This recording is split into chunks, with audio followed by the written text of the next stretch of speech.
De toda la arquitectura monumental de Roma, perteneciente a la época del Imperio, solo nos ha llegado un edificio completo, a pesar de la dificultad de conocer su origen cierto y de su posterior conversión en iglesia cristiana: el Panteón. La obra fue comenzada por Agripa en el tercer año de su consulado, como dice la inscripción de su fachada, pero la obra, tal y como la conocemos hoy, especialmente el gran cuerpo cilíndrico, bajo una bóveda hemiesférica, data de la época de Adriano. El emperador filósofo debió de utilizar para esta obra los servicios de su arquitecto Apolodoro de Damasco y se levantaría entre los años 115 y 127.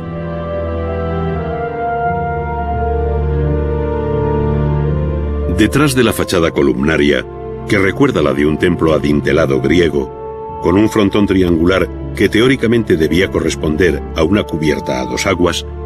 lo que realmente aparece es un cuerpo cilíndrico, autónomo, de un diámetro de unos 43 metros, que es la misma medida que alcanza la altura de su bóveda. Esta, en su interior, deja visibles los casetones decrecientes que se abren entre las líneas de meridianos y paralelos, hasta dejar en lo alto un óculo abierto, siendo este el único hueco que se abre al exterior para dejar pasar la luz del sol. En este punto debe recordarse la posible significación del Panteón como una representación del universo, donde la bóveda construida sería una representación de la bóveda celeste, a la que se sumarían otra serie de significados posibles que hacen aumentar más, si cabe, el interés del Panteón de Roma. Nunca, como hasta entonces, la técnica constructiva a base de ladrillo y hormigón había permitido cubrir un espacio tan amplio, 1520 metros cuadrados, sin apoyos intermedios, resultando su interior de una diafanidad que conmueve y sobrecoge. Hay en él algo de inmortal por encima de la contingencia humana, y por eso recibió los restos de hombres que, como los de Rafael, no tenían cabida en otro lugar, sumando a la inmortalidad del edificio la fama imperecedera del artista.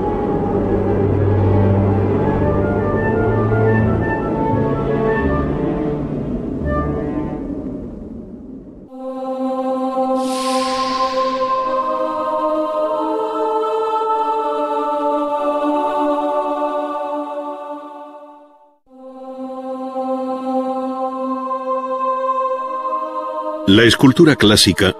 en sus dos episodios, griego y romano, anticipó el futuro de la escultura occidental al fijar sus conceptos básicos. Si bien es cierto que Grecia fue la gran creadora, se debe a Roma el interés, asimilación y copia de las grandes obras griegas, pasando al mármol originales en bronce que hoy, salvo excepciones, como el auriga de Delfos, se han perdido. Por ello resulta indisociable el estudio de la escultura griega y romana,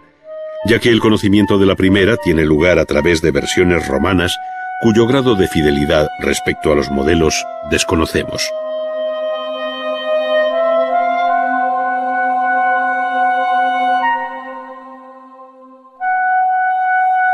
Dentro del arte griego, la escultura es, de las tres artes mayores, la que mejor permite seguir su proceso evolutivo, pues partiendo de un largo período conocido como arcaico, la escultura puso especial empeño en la búsqueda de un arte normativo y canónico a través de las figuras masculina y femenina, llámense kuroi, atletas o dioses. El hecho es que la escultura griega emprendió la senda de la estética idealista frente al mundo real, creando una segunda naturaleza en la que el escultor aspiraba a fijar un ideal de belleza basado en el principio de la simetría, que para los griegos era la relación de las partes entre sí y la de éstas con el todo.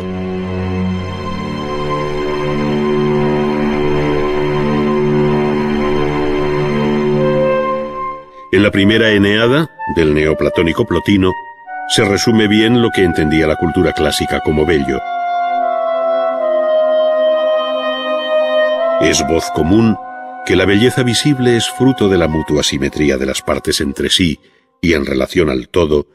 unida a la vistosidad de los colores, de manera que en este caso, y universalmente en todos los casos, ser bello es ser simétrico y proporcionado. Este principio alcanzó su mejor expresión en el siglo V a.C., en la etapa que se conoce como clásica por excelencia. Son los años de Mirón, Fidias y Policleto.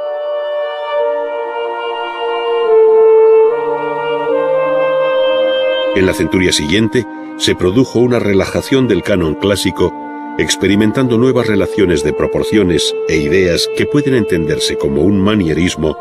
que por último desembocaría en la etapa final del arte griego conocida como helenística, y que no es sino el final brillante y barroco del arte griego. Es decir, arcaísmo, clasicismo, manierismo y barroco, como profético anticipo del discurrir formal del futuro arte europeo y como señal evidente de la originalidad e independencia del arte griego con respecto a todos los procesos artísticos conocidos hasta entonces. Dos de las más conocidas esculturas arcaicas se encuentran actualmente en el Museo del Louvre: la Dama de Auxerre, del siglo VII, y probablemente procedente de un taller cretense, y la llamada Era de Samos, del siglo VI y de escuela jónica. Ambas muestran una rigidez y falta de movimiento absolutas, llevando los brazos pegados al cuerpo y recordando las esculturas más antiguas que se hacían en madera y se veneraban en los templos, los xoana.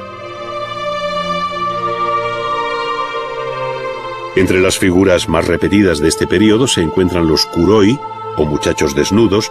que inicialmente se difundieron por las islas del mar Egeo,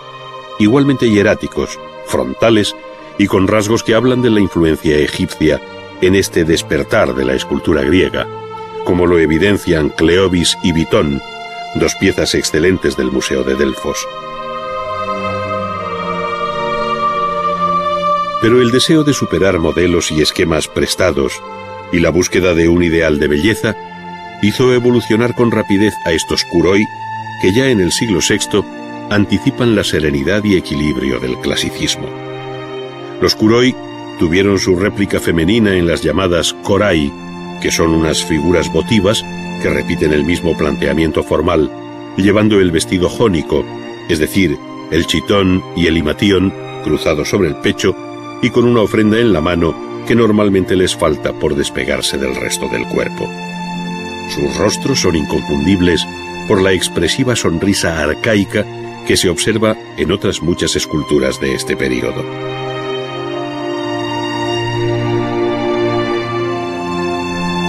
El paso del arcaísmo al clasicismo fue relativamente breve,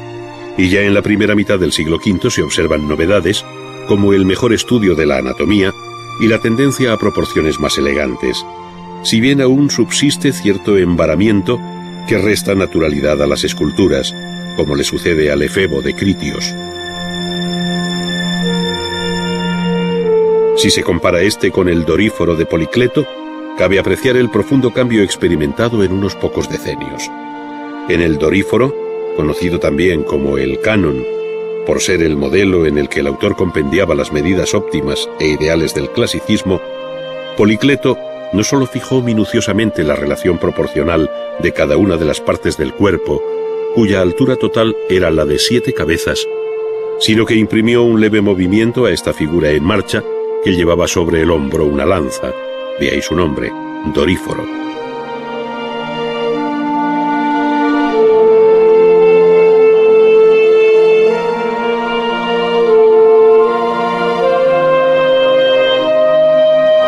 Otro tanto hizo en su diadúmeno, captado en el momento de ceñirse la cinta de vencedor sobre la frente, donde se hace igualmente patente la fuerte articulación de su anatomía.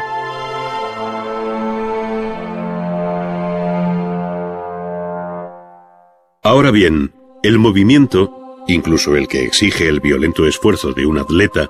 como el discóbolo de Mirón, no llega nunca a descomponer la estructura muscular, que se mantiene plana, ni el rostro, que no expresa la energía precisa para lanzar el disco. Es ciertamente un cuerpo en tensión, pero no descompensado. No acusa el esfuerzo, resulta ingrávido, potente sí, pero en un equilibrio absolutamente controlado por el escultor que busca plasmar su ideal de belleza en un paradójico movimiento en reposo.